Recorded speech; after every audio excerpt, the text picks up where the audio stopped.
Stop everything you are doing right now because if you are planning to move to the UK on a skilled worker visa, the rules have changed again in 2026, and what you do not know could cost you your application, your job offer, or even your stay in the UK.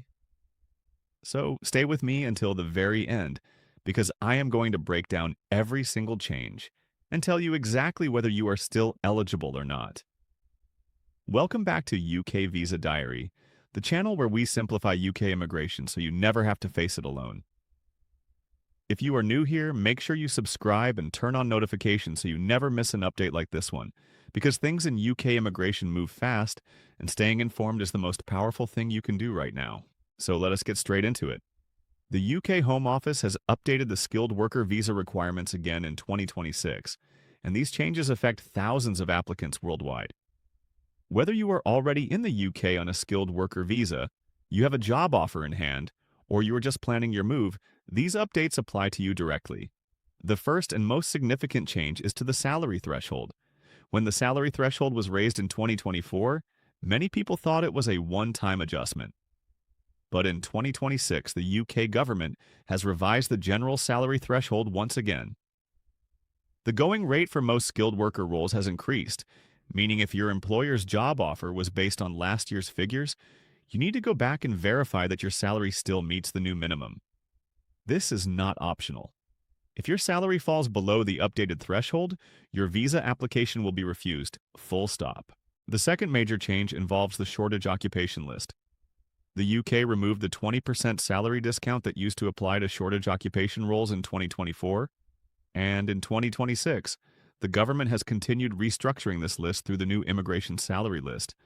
Some occupations that were previously on the shortage list have been removed entirely, which means workers in those roles can no longer benefit from any salary concessions.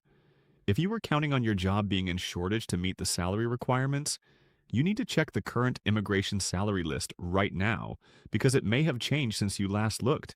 The third change is around the points-based system and job eligibility codes.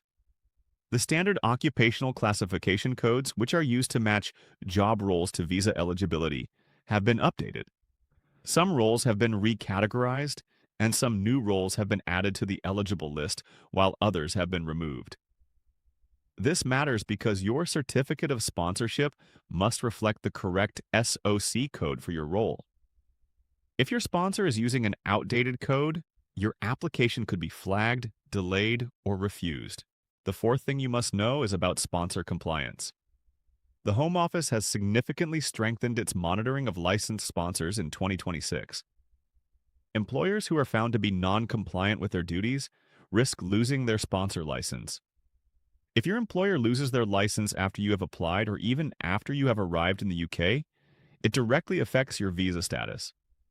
Before you accept a job offer or submit an application, check that your sponsor holds a valid license on the official Home Office register.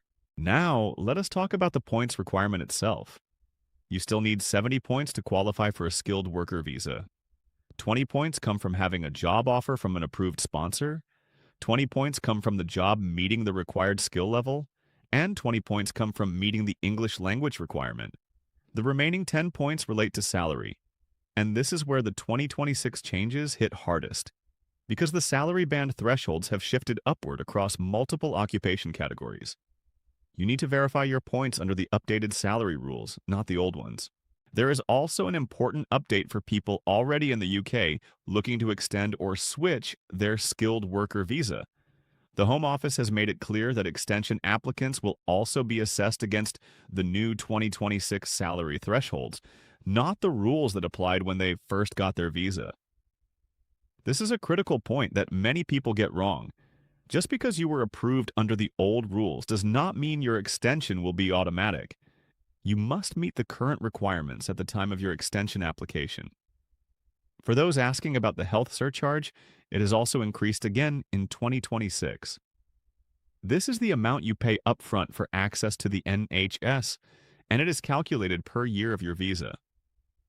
For longer visa durations, this can add up to a very significant sum, so factor this into your financial planning before you apply. One more thing that has changed is the guidance around dependents. If you are bringing your spouse or children to the UK as dependents on your skilled worker visa, the income threshold rules for family members have been updated too. Make sure you understand exactly what income evidence is required under the current rules before you include dependents in your application. Now, I know this is a lot of information to absorb, and that is exactly why UK Visa Diary exists. We are here to make sure you walk into your immigration journey with confidence, clarity, and the most up-to-date knowledge available. The UK immigration system changes frequently, and one outdated piece of information can turn a successful application into a refused one. So here's what I want you to do right now. Drop a comment below and tell me which part of these 2026 changes affects you the most. Are you worried about the salary threshold?